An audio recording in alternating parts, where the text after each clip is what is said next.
안녕하세요. 오늘도 누워서 문학작품 한 편 살펴봅시다. 이태준님의 달밤 지금 시작합니다. 나는 성북동으로 이사를 왔는데 성북동이 시골이라는 걸 새삼 깨닫습니다. 그건 시냇물이나 솔바람 소리 때문이 아니라 황수건 덕분이죠. 그날 밤 10시가 넘어서 황수건이 나를 찾아와요. 사흘이나 저 건너 쪽에서 우리 집을 찾았다고 하소연부터 합니다. 그러더니 왜 이리 작은 집을 사서 왔냐고, 저 아래쪽에는 큰 기와집도 있다고, 자기가 진작 알았으면 좋았을 뻔했다는 얘기를 합니다. 부동산 중개를 해줄 수 있었다는 게 아니라 그냥 딱 봐도 어딘가 부족하다는 걸 알 수 있었죠. 그는 묻지도 않았는데 자기소개를 합니다.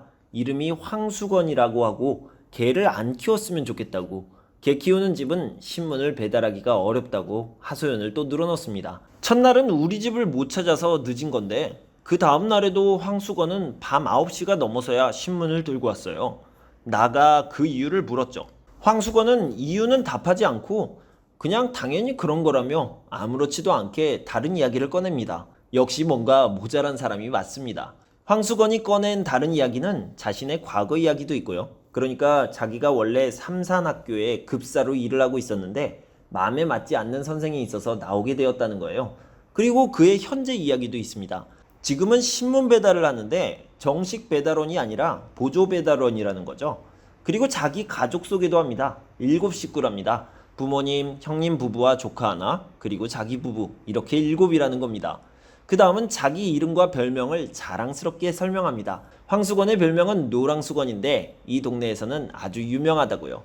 나의 가족들은 반편과 무슨 대화를 하느냐 하지만 나는 좀 부족해 보이는 이 사람 황수건과 이야기하는 게 재미있습니다.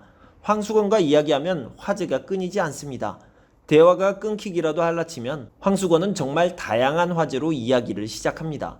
좀 부족하기에 가능한 일인지도 모르겠습니다.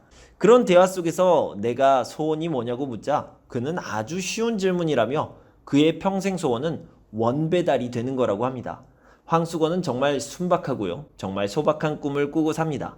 그러던 어느 날 황수건이 찾아와서 내일부터 자기가 원배달이 된다고 했죠. 성북동이 따로 한 구역이 되면서 자기가 드디어 원배달이 되었다면서 우쭐댑니다.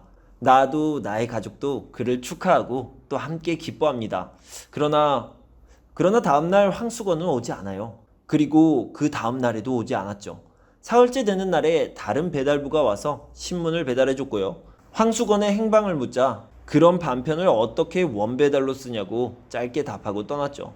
황수건은 이 지역의 명물이죠. 당연히 그와 관련된 재미나는 에피소드들이 있겠죠. 황수건이 삼산학교 급사로 있을 때 수업 시간에 손님이 오면 자기가 맞이하곤 했는데 아주 적극적이었죠. 근데 그날은 시학관, 그러니까 지금으로 치면 교육청에서 감사관이 나온 거였죠. 일제강점기였으니 일본인이었죠. 그런데 그에게 서투른 일본어로 똑같은 말을 하며 일어 연습을 했죠.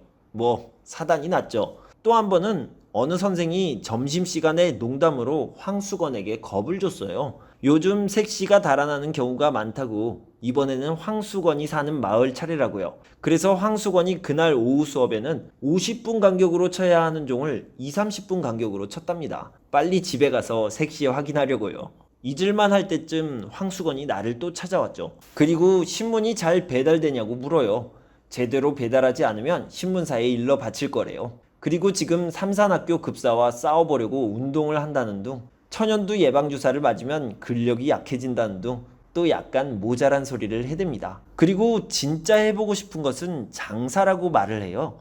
참외, 군밤, 외떡, 습자지, 도화지 이런 것들을 팔면 잘 팔릴 거라는 거예요. 학생들이 선생들보다 자기를 더 좋아한다는 거예요. 그래서 나는 그에게 3원을 줍니다.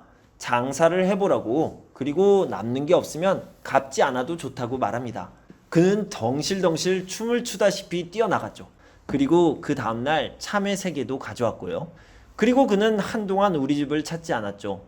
또 나는 그가 장마 때문에 참외 장사를 망쳤고 그의 아내는 결국 달아났다는 소식을 듣게 되었죠. 그런데 요 며칠 전에 황수건이 우리 집에 찾아왔어요. 포도 대여섯 송이를 들고요. 선생님 잡수라고 사왔다며 웃으며 줬죠. 그런데 그 순간 뒤따라온 사람이 다짜고짜 황수건의 멱살을 움켜잡고 끌고 나가요. 황수건은 아무 말도 못하고 끌려가고요. 포도를 훔쳐온 거였죠.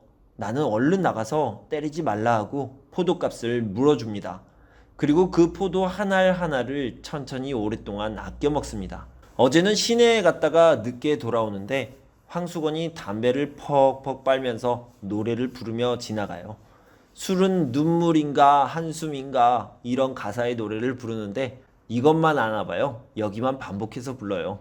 나는 황수건이 무안해할까봐 길 옆에 나무 그늘에 몸을 감추고 황수건을 바라봅니다. 소설은 이렇게 끝납니다.